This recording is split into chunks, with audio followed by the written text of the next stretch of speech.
नमस्कार मित्रों, आज हम 10th क्लास का chapter 3 pair of linear equations in two variables लेंगे और इसमें जो एक कटा दिया है क्रॉस मल्टीप्लिकेशन मेथड वो हम डालेंगे, बाकी सारा पढ़ना है ना।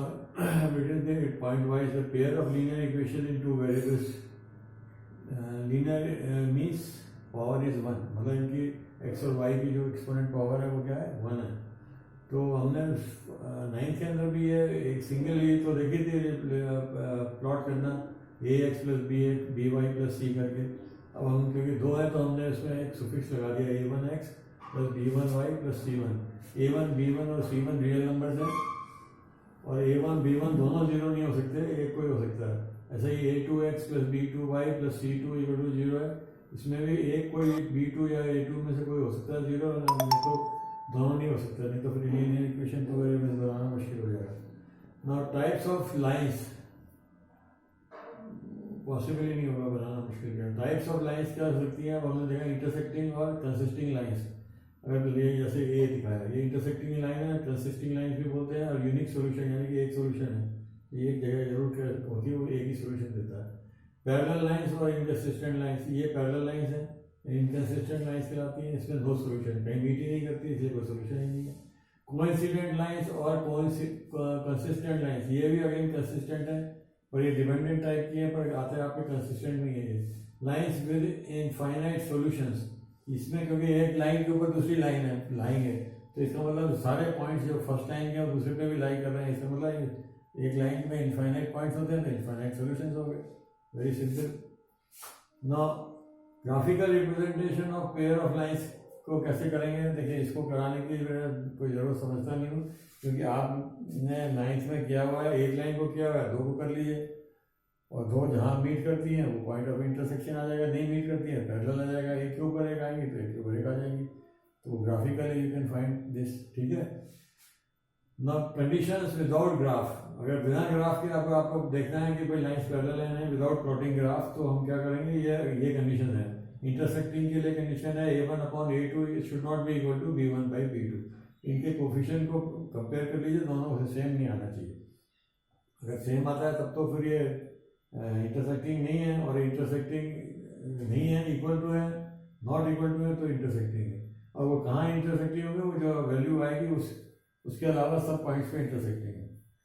अच्छा, a1 a2 equals to b1 b2 plus minus c1 upon c2, तो ये इक्वल नॉट इक्वल टू, मतलब a1 upon a2 equal to b1 upon b2 plus not equal to c1 upon c2, ये है पैरेलल लाइंस, इनकी condition है।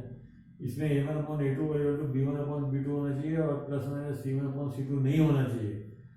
अगर ये भी हो जाता है तो इसका मतलब ये लाइन नहीं है, वो लाइन है, ये कोइंसिडेंट लाइंस है, जिसमें कि इनफाइनाइट सॉल्यूशंस वाली है। तो ये तीनों कंडीशन है, ये रख के आप आराम से देख सकते हैं। इसमें ध्यान नहीं रखना है कि a1 b1 c1 और ये a2 b2 c2 की सब वैल्यूज जो है विद ये सबको लेफ्ट में ले जाइए, राइट में 0 रखिए, और फिर जो विद साइन जो है वो रखना है, वो विद साइन, ठीक है।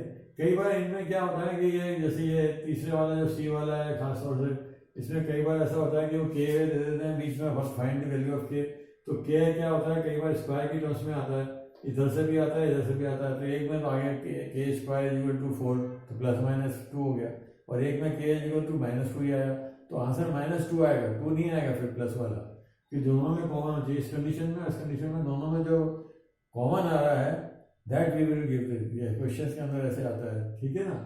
नाउ सॉल्विंग साइमल्टेनियस इक्वेशंस के 2 मेथड है, substitution method and elimination method.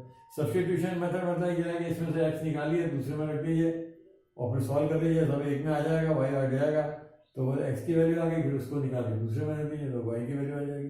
But this is a tedious, मतलब बड़ा डिफिकल्ट होता है। तो एलिमिनेशन मेथड में क्या है, ये दोनों होते हैं, तो इसमें जो कोफिशिएंट किसी एक का पकड़ लो, जैसे मान लीजिए इसमें 2x है, इसमें 3x है सपोज, तो 2 और 3 को एलिमिनेट करना है तो 6 एलसीएम हो गया, तो इसको फिर 2 से कर, इसको 3 से कर दो, उसको 2 से कर दो, दोनों का 6 आ जाएगा, लेकिन सारी टर्म्स मल्टीप्लाई होंगी, all terms on both the side, दोनों की, और उनको फिर माइनस करके या प्लस करके उसको एलिमिनेट कर दो, इसको एलिमिनेशन मेथड कहते हैं। उससे वैल्यू निकल के आ जाएगी x और y की, और फिर उसको सब्स्टिट्यूट कर दीजिए, दूसरे में आ जाएगी। Now question solving graph plotting, word problems, down stream, up stream, distance, work etcetera etcetera. इसमें कई तरह की प्रॉब्लम्स हैं, कई तरह की प्रॉब्लम्स आ सकती हैं। सिंपल ग्राफ, सिंपल अगर इक्वेशन है तो एलिमिनेशन से आप सॉल्व कर लीजिए, या ग्राफिकल ग्राफ से प्लॉट करना है तो ग्राफ में हमेशा हर लाइन के 3 पॉइंट्स निकालिए। 2 पॉइंट से पता नहीं लगता कि आपने सही किया या नहीं, तीनों पॉइंट्स कोलिनियर होने चाहिए। और नहीं आ रहे हैं इसका मतलब you have made some calculation mistake. तो हर लाइन के लिए 3 पॉइंट्स निकालिए, उनके नाम दीजिए, उनको फिर प्लॉट करिए with suitable scale on the graph, और फिर देखिए कि वो लाइन किस तरह की है। लाइन्स की जब प्लॉट करते हैं तो उनके दोनों तरफ एरो लगाते हैं, और मतलब लाइन जब प्लॉट करते हैं तो ये इस तरह के एरो आने चाहिए, और उनके ऊपर उसकी इक्वेशन आनी चाहिए, और जो पॉइंट्स होते हैं उनके नाम होने चाहिए, और फिर उसके वो जो कोऑर्डिनेट्स हैं वो ऐसे नहीं कि आपने कुछ भी लिख दिया, और फिर उनको मिलाना है। और डॉटेड, बहुत मोटी बिंदियाँ नहीं बनानी, जस्ट डॉट बनानी है, और अच्छी पेंसिल होनी चाहिए।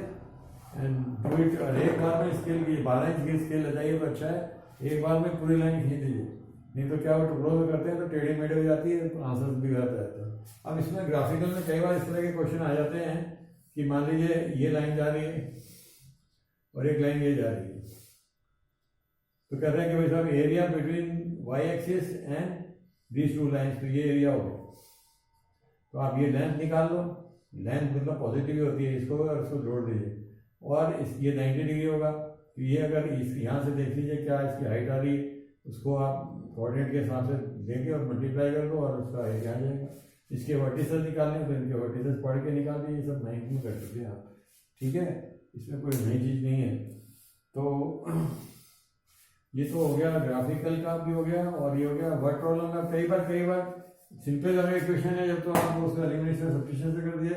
कई बार इक्वेशन ऐसे ही आती है 1/x + 1/y, तो इसको आप p पुट कर दो, इसको q पुट कर दो और सॉल्व कर लो, फिर p q की वैल्यू आ जाएगी, फिर उसको वापस x में रख के और फिर सॉल्व कर लीजिए। तो ये इस तरह की हैं चीज़ें मुझे करनी है। डाउन स्ट्रीम अप स्ट्रीम में ये होता है कि बोट कब चलेगी, बोट जब चलेगी जब बोट की स्पीड रिवर की स्पीड से ज़्यादा हो, एक तो ये पता होना चाहिए आपको। तो हमेशा जो बोट की स्पीड है वो ज़्यादा होगी, स्पीड ब्रेकर से अगर आपने उल्टा कर दिया तो कभी क्वेश्चन का आंसर नहीं आएगा। दूसरी बात यह है कि बोट जब डाउन स्ट्रीम होता है तो बोट और रिवर दोनों की स्पीड एक ही तरफ होती है, तो x + y जुड़ जाएगा। मान लीजिए एक की x है दूसरी की y है, तो दोनों जुड़ जाएंगे। और जब वो एक के ऊपर जा रहा है अप स्ट्रीम, तो उसमें बोट की ज़्यादा होगी तो x - y हो जाएगी स्पीड। बस स्पीड का खेल है, स्पीड का रिलेटिव स्पीड निकाल लीजिए कि प्लस होगी कि माइनस होगी, और उससे फिर आप डिस्टेंस और टाइम के हिसाब से वो speed into time to distance रहता है, उस फॉर्मूले को लगा के काम कर लीजिए। तो अब इसमें वर्ड प्रॉब्लम भी आती है, जैसे कि 4 आदमियों ने 6 इतने दिन में काम किया, 5 औरतों ने इतने दिन में काम किया। तो उसका तरीका ये है कि आप एक दिन का काम निकालिए सबका, कितना काम हुआ, और फिर 2 दिन, हर एक का अलग अलग एक दिन का निकालिए, फिर जितने भी लोग कर रहे हैं उनसे मल्टीप्लाई कर दीजिए, और फिर दूसरे का भी एक दिन का काम निकालिए, दोनों का टुगेदर, और उसको इक्वेट कर दीजिए। तो यानी काम जो अलग अलग भी कर रहे हैं और टुगेदर कर रहे हैं, वो तो वो काम ही तो इक्वल होगा पर डे के हिसाब से, तो वो उसको करेंगे तब होगा।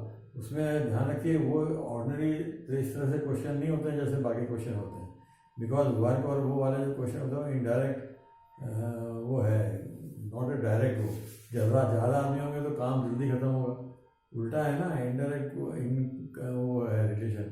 ऐसे ही उसमें टैपिंग में होता है, टैप नल का जो टैप है खोल दिया और टैंक भर रहा है, उसमें भी यही है, आपको यही करना होता है कि 1 घंटे में कितना पानी निकाला है एक ने, और फिर टुगेदर कितना निकाला है 1 घंटे में, उसको इक्वेट कर दीजिए तो आंसर आ जाएगा, आप फिर सॉल्व कर लीजिए, आंसर आ जाएगा। इसमें रो वाला भी क्वेश्चन आता है, तो रो और कॉलम जैसे हुए हैं तो या कितने रो में इतने लोग हैं तो पूरे रो से मल्टीप्लाई कर दो, टोटल रो आदमी आ जाएंगे। तो ये थोड़ा ट्रिकी क्वेश्चन है। जैसे एज वाले क्वेश्चन आते हैं, एज वाले में ध्यान रखिए कि अगर एक की एज 5 साल बाद देखें तो दूसरे की भी 5 साल बाद करनी पड़ेगी +5, एक की 5 साल पहले थी दूसरे की भी 5 साल पहले करनी पड़ेगी -5 that is the only thing. Conditions लिखिए पहले क्वेश्चन को, वर्ड की प्रॉब्लम को अच्छी तरह पढ़िए, उसमें गिवन और फाइंड का दिमाग लगाइए, उसको मैथमेटिकल फॉर्म में लिखिए। मैंने ये पहले भी अपने वीडियोज़ में बताया है। और उसके बाद सोचिए कि ये क्वेश्चन कैसे सॉल्व करना है। उसमें कोई कंडीशन नहीं होंगी, 2 कंडीशन, क्योंकि x और y 2 वेरिएबल हैं तो 2 कंडीशन होनी जरूरी है। बिना 2 कंडीशन हुए x y सॉल्व नहीं होगी, 2 इक्वेशन बननी चाहिए, वो कंडीशन से बनेगी। वो कंडीशन जो दी हुई है उनको ध्यान से सोच के लिख करके और फिर उसको सॉल्व करिए। तो ये है, इसमें अब मैं हर एक क्वेश्चन बहुत तरह के हैं, इसलिए वो तो नहीं हो सकता, बहुत बड़ा वीडियो हो जाएगा। तो अभी आपको ये मैंने बेसिक्स बता दिए हैं एग्ज़ाम पॉइंट ऑफ व्यू से, इनको करिए, ध्यान में रखिए और ऑल दी बेस्ट। और आप सबको मेरे को शेयर करें तो करें, अच्छी बात है।